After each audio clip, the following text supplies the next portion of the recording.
سامعین و ناظرین السلام علیکم ورحمۃ اللہ وبرکاتہ۔ جہان علم سٹی آف نالج اکیڈمی سے آپ کی بیوی جان آپ سے مخاطب ہیں۔ بسم اللہ الرحمن الرحیم، اللہم صلی علی محمد و آل محمد و عجل فرجہم۔ ہم آپ کو بی بی کے فدق کے خطبے کے بارے میں بتا رہے تھے۔ بی بی اس منزل پہ ہم پہنچے ہیں کہ بی بی نے حکومت کے مقابلے میں اپنا موقف پیش کیا ہے۔ اب یہاں پہ آ کے بی بی نے بتایا کہ ہوا کیا ہے۔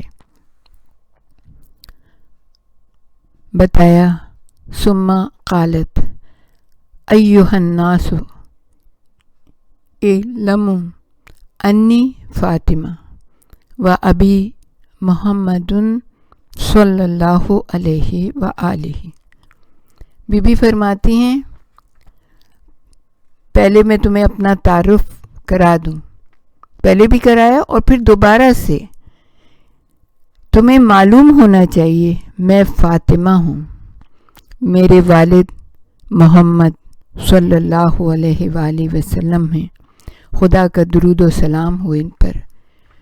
جو کچھ میں کہہ رہی ہوں اس کا آغاز و انجام ایک ہے، میں متضاد باتیں نہیں کہتی ہوں، جو کچھ کہہ رہی ہوں غلط نہیں کہہ رہی ہوں، میرے عمل میں خطا نہیں ہے۔ تمہارے درمیان ایک پیغمبر مبعوث ہوا جو تمہارے پاس آیا، جو پریشانیاں دیکھ کر متاثر تھا، تمہاری ہدایت کا متمنی تھا، مومنوں کے لیے حد درجہ مہربان تھا۔ اگر تم ان کا نسب تلاش کرو تو تمہیں معلوم ہوگا کہ وہ میرے والد تھے، تمہاری عورتوں کے نہیں، وہ تمہارے چچا کے فرزند کے بھائی تھے، نہ کہ تم لوگوں کے۔ کتنا لائق فخر ہے یہ سلسلہ نسب، خدا کا درود و سلام ہو ان پر اور ان کے خاندان پر۔ ہاں، وہ تشریف لائے اور انہوں نے اپنی ذمہ داریوں کو بخوبی انجام دیا، لوگوں کو خطرات سے آگاہ کیا، مشرکین کے راستوں سے انحراف کیا، ان کی گردنوں کو توڑ ڈالا، ان کے گلوں کو گھونٹ دیا تاکہ وہ شرک سے دستبردار ہو جائیں اور توحید کے راستے پر آ جائیں۔ وہ ہمیشہ واضح اور روشن دلیلوں اور نصیحت آمیز باتوں سے لوگوں کو اللہ کی طرف بلاتے رہے۔ انہوں نے بتوں کو توڑ ڈالا، متکبروں کے سر پر غرور کو متلاشی کیا تاکہ ان کا شیرازہ منتشر ہو جائے، تاریکی دور ہو جائے، صبح نمودار ہو جائے، حق واضح ہو جائے، دین کا نمائندہ بولنے لگے اور شیطان کی صدا ہمیشہ کے لیے خاموش ہو جائے۔ نفاق کا سردار زمین پر آ رہا، کفر اور اختلاف کی راہیں کھل گئیں، کفر و اختلاف کی گرہیں کھل گئیں اور زبان کلمہ اخلاص لا الہ الا اللہ سے آشنا ہو گئی۔ جبکہ تم لوگ اس وقت مختصر تھے، فقیر اور محتاج تھے۔ ہاں، اس وقت تم لوگ جہنم کے دہانے پر کھڑے تھے اور اتنے مختصر تھے جیسے پیاسے کے لیے ایک گھونٹ پانی یا گرسنا کے لیے بس ایک لقمہ، اور اس کے لیے آگ کا شعلہ جو اس کی طرف تیزی سے بڑھ رہا ہو۔ تم ہاتھ اور پیر سے پامال کیے جا رہے تھے۔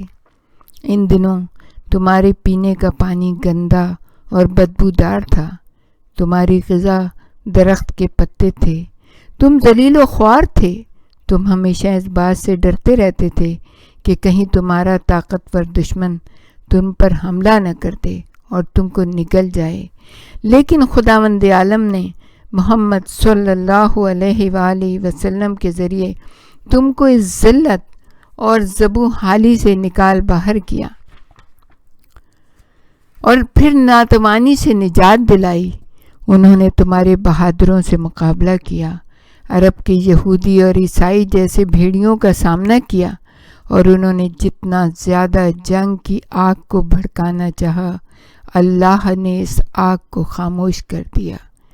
جب بھی شیطان ظاہر ہوتا تھا اور مشرکین کا فتنہ پھیلنے لگتا تھا، اس وقت میرے والد اپنے بھائی حضرت علی علیہ السلام کو ان کے مقابلے میں بھیجتے تھے اور ان کے ذریعے مشرکوں کو سرنگوں کر دیا کرتے تھے، اور وہ اتنی خطرناک ذمہ داریوں سے کبھی نہیں گھبراتے تھے۔ جب بھی واپس آتے تھے دشمنوں کو پامال کر کے واپس آتے تھے، ان کے غرور کو خاک میں ملا کر واپس آتے تھے۔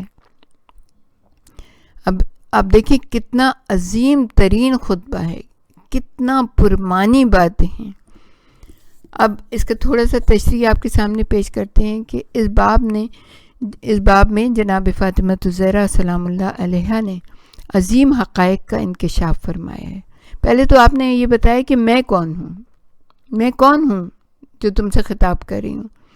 حضرت فاطمہ زہرا نے سب سے پہلے اپنا تعارف کرایا تاکہ بہانے کے تمام راستے بند ہو جائیں اور کوئی یہ نہ کہہ سکے کہ ہم کو تو معلوم ہی نہیں تھا، ہم تو پیغمبر اسلام صلی اللہ علیہ وآلہ وسلم کی بیٹی کو پہچانتے ہی نہیں تھے، ورنہ ہم ان کی ضرور مدد کرتے۔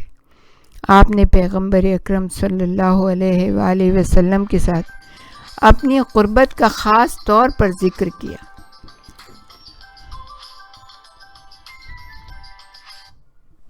اپنی قربت کا بی بی نے خاص طور سے ذکر کیا اور واضح کر دیا کہ حضرت علی اور پیغمبر اسلام ایک دوسرے سے کتنے زیادہ قریب ہیں۔ اس کے بعد اس بات پر زور دیا کہ میں جو کچھ کہہ رہی ہوں حقیقت ہے، میں غیر سنجیدہ باتیں نہیں کرتی ہوں، میں بغیر سوچے سمجھے زبان نہیں کھولتی ہوں۔ غور سے سنو اور دیکھو، اس حادثے کے بارے میں اپنی عظیم ذمہ داریوں کو محسوس کرو۔ پھر آپ نے بتایا کہ تم سے کون غیر معمولی ہمدردی رکھتا تھا۔ پیغمبر اکرم صلی اللہ علیہ وآلہ وسلم کی ان لوگوں سے غیر معمولی ہمدردی کا بی بی نے اس طرح سے تذکرہ کیا اور واضح کیا جیسے محسوس ہو رہا تھا کہ دل سے پیغمبر اکرم نے یہ زحمتیں برداشت کی تاکہ ان لوگوں کو مصیبتوں سے باہر نکالیں۔ کس طرح ان کے رنج و غم میں شریک رہے، اور قرآن کریم نے پیغمبر اکرم کے جن اوصاف کا تذکرہ کیا اس کی طرف بھی اشارہ کیا بی بی نے۔ آپ نے فرمایا پیغمبر اکرم صلی اللہ علیہ وآلہ وسلم خود تم ہی میں سے تھے، وہ تمہارے ہی معاشرے کے ایک فرد تھے، وہ تمہاری طرف مبعوث ہوئے تھے، تمہاری ہی طرف آئے تھے، وہ تمہارے ہمدرد تھے، تمہاری ہدایت کے خواہاں تھے، نہایت مہربان، نہایت رحم دل تھے۔ یہ وہ اوصاف ہیں جو اصحاب نے پیغمبر اکرم صلی اللہ علیہ وآلہ وسلم میں دیکھے تھے اور پہچانتے تھے۔ پھر غیر معمولی زحمتیں کس طرح پیغمبر اکرم نے برداشت کی۔ پیغمبر اکرم صلی اللہ علیہ وآلہ وسلم کی طاقت فرسا زحمتوں کا تذکرہ کیا۔ یکا و تنہا اتنے عظیم کام کے لیے تمہارے پیغمبر اٹھ کھڑے ہوئے، ذرہ برابر بھی گھبرائے نہیں، ظالموں کو سرنگوں کیا، تکبر کرنے والوں کو خاک میں ملایا۔ وہ حق طلب اور حق پرستوں کے سامنے سراسر حکمت اور معجزہ تھے، یہاں تک کہ انہوں نے دشمنوں کی طاقت کو توڑ دیا، ان کے بت خانوں کو ویران کر دیا، دشمنان خدا کو پریشان کر دیا، ظلمتوں کو نور بدامہ کر دیا، صبح حق کو نمایاں کیا اور شمع حقیقت کو فروزاں کیا۔ چمگادڑ صفتوں نے فرار کی راہیں اختیار کیں اور لوگوں میں اتنی جرأت اور ہمت ہوئی کہ وہ کفر کے دریا میں کلمہ لا الہ الا اللہ کا چراغ روشن کر دیں۔ پھر بی بی نے ان کی حیثیت ان کو یاد دلائی، ان کا وقت ان کو یاد دلایا کہ تم کس طرح کے تھے۔ جب تمہاری تعداد بہت کم تھی، ہر طرف تمہارے لیے وحشتوں کا طوفان تھا۔ ایک طرف پرانی بت پرستی اور شرک کے وسوسے تھے جو کبھی کبھی تمہارے ذہنوں میں فتور پیدا کرتے تھے، تم شک اور تردد میں مبتلا ہو جاتے تھے، تمہیں جہنم کے دہانے کی طرف کھینچا جاتا تھا، اور دوسری طرف طاقتور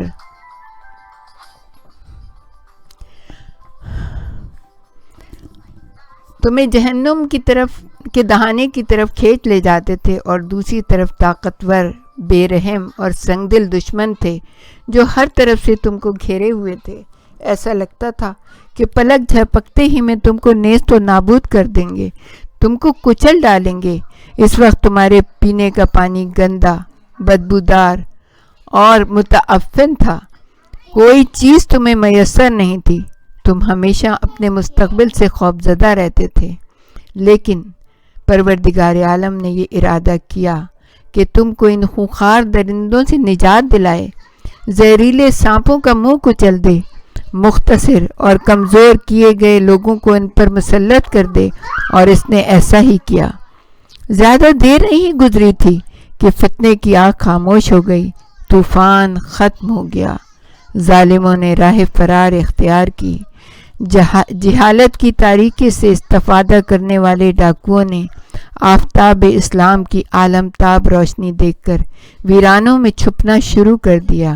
ہاں، جناب فاطمۃ الزہرا سلام اللہ علیہا نے اس دور کے ان حساس لمحات کا تذکرہ کیا جس وقت کا ہر دن مومنین کے لیے 1 صدی کے برابر تھا، تاکہ خداوند عالم کی بے پناہ نعمتوں کو بھلائیں نہیں، اس کی عنایتوں کی ناشکری نہ کریں، ہمیشہ خدا کے معین کردہ راستوں پر چلتے رہیں، اور حکومت وقت کی ایجاد کردہ فضا میں اپنے حواس نہ کھو بیٹھیں، حواس باختہ نہ ہو جائیں۔